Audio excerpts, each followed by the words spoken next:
Smart Impact toujours à la Paris Infra Week. Évidemment, on parle des corridors stratégiques tout de suite avec mes invités. Comment peuvent-ils participer, garantir la souveraineté? Je vous les présente. Caroline Hébert-Hittel, bonjour, bienvenue. Bonjour. Vous êtes directrice générale pour la France et responsable de la gestion client pour l'Europe chez Standard Chartered Bank. Et David Sayed, bonjour, bienvenue à vous aussi, avocat associé au cabinet Dentons, expert en financement international. Je veux bien commencer avec vous par une définition. Alors vous, ici, tout le monde connaît, mais peut-être que nos téléspectateurs, téléspectatrices un peu moins. C'est quoi un corridor stratégique ?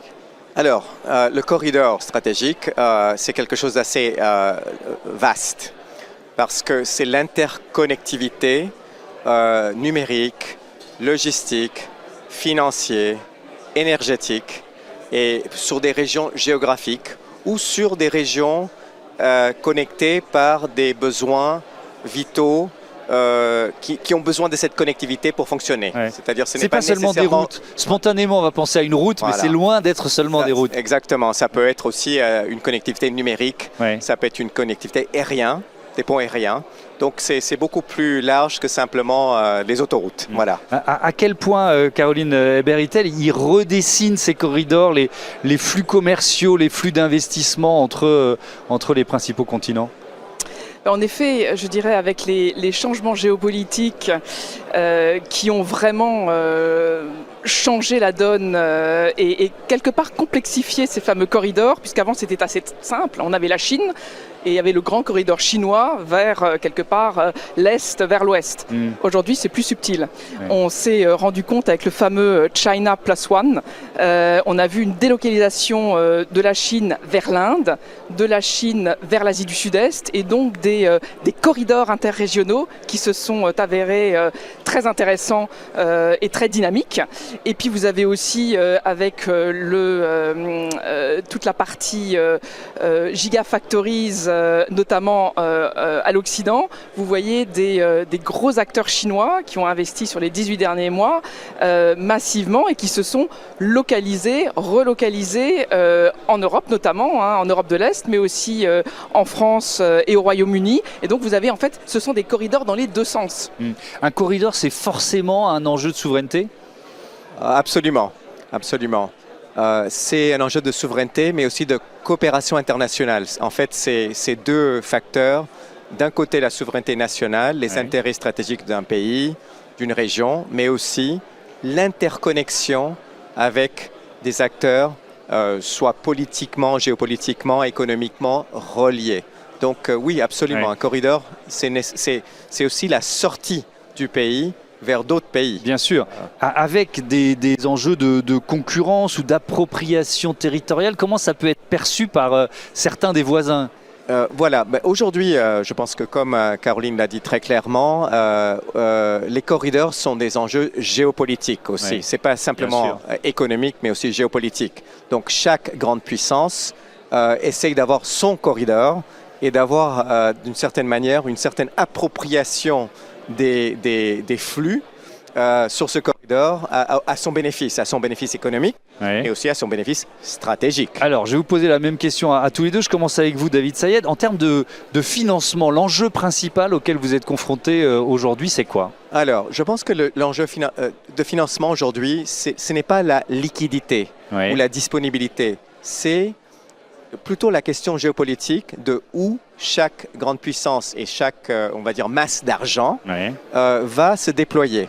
Et ça, c'est souvent une question de concurrence pour savoir quel est le bon chemin pour cet argent jusqu'au besoin final, qui est en fait la mise en place d'une infrastructure. Voilà.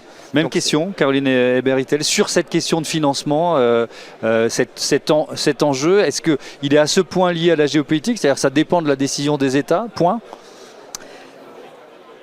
Oui et non. Je dirais bien sûr que les États on ne peut pas faire sans les États. Je dirais, ce qui est important, c'est de voir que les institutions financières, au sens large du terme, et là j'inclus bien sûr les banques telles que Standard Chartered Bank, mais aussi les organismes multilatéraux, les gouvernements bien évidemment. C'est tout un écosystème qui doit mieux collaborer.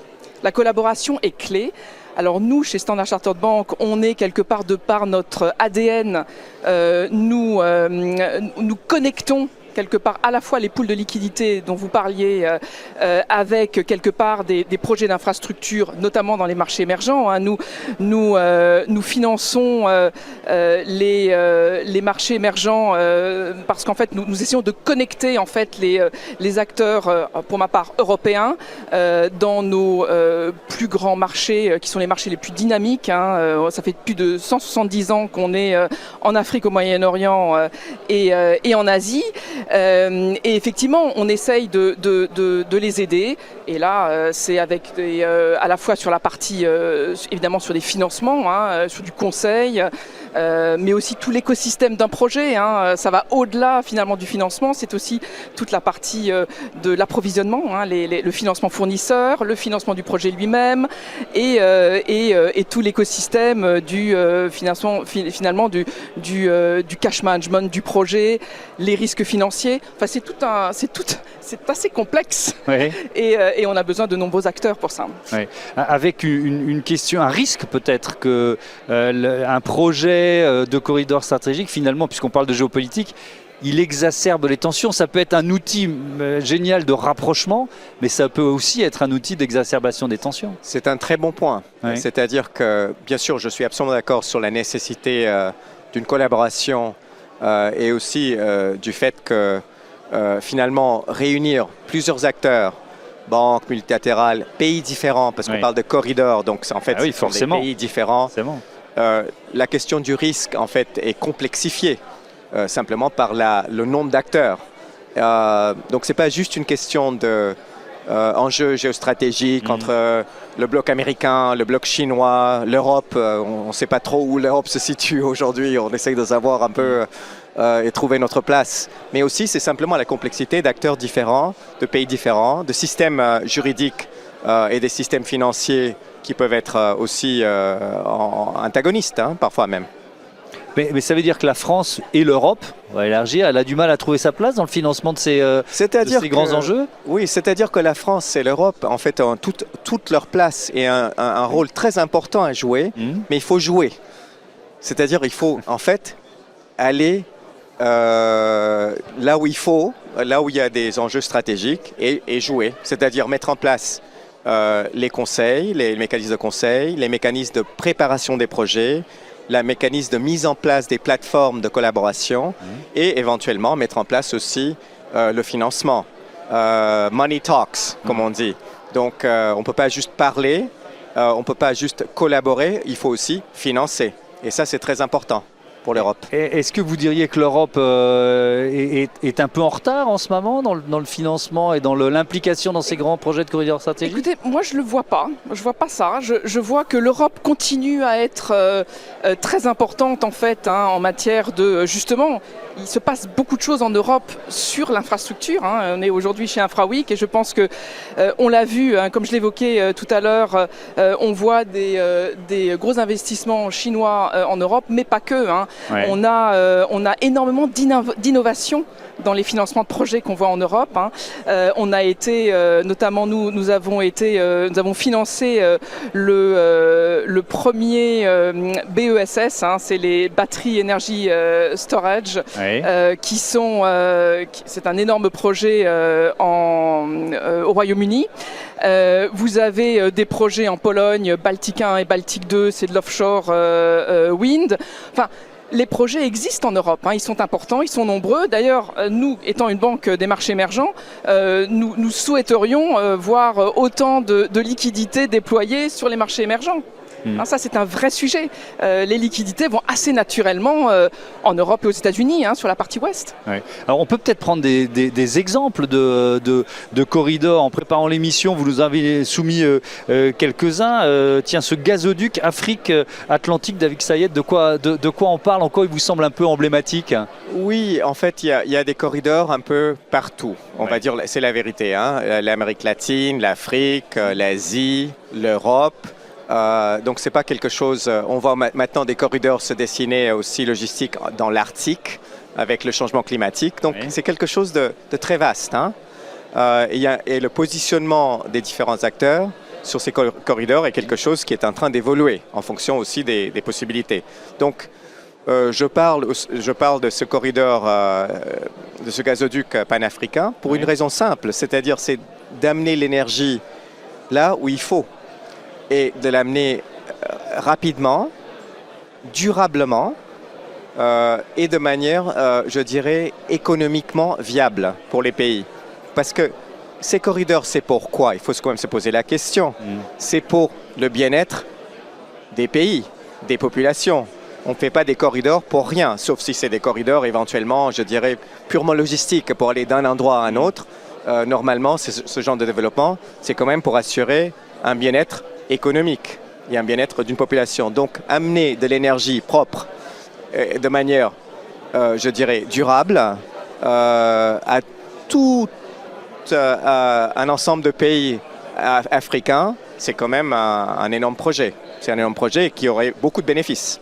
Est-ce que cette émission, elle s'appelle Smart Impact, on est vraiment au cœur des enjeux de transformation environnementale et sociétale. Est-ce qu'il y a beaucoup de ces projets, qui sont des gros projets d'infrastructure, on le comprend bien, qui sont tournés vers cet enjeu de décarbonation, de montée en puissance des énergies renouvelables, etc. etc. Complètement, complètement. Et le secteur des énergies renouvelables reste le plus gros secteur, notamment en Asie.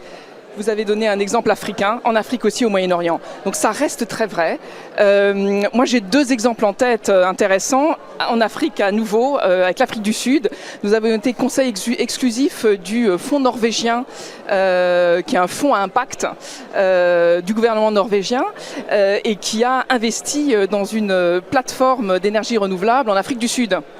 Ça aussi, c'est ce que vous décriviez, c'est tout le bénéfice, non seulement ça décarbone quelque part la planète, mais c'est aussi tout simplement, on arrive à fournir une électricité propre à des millions d'habitants.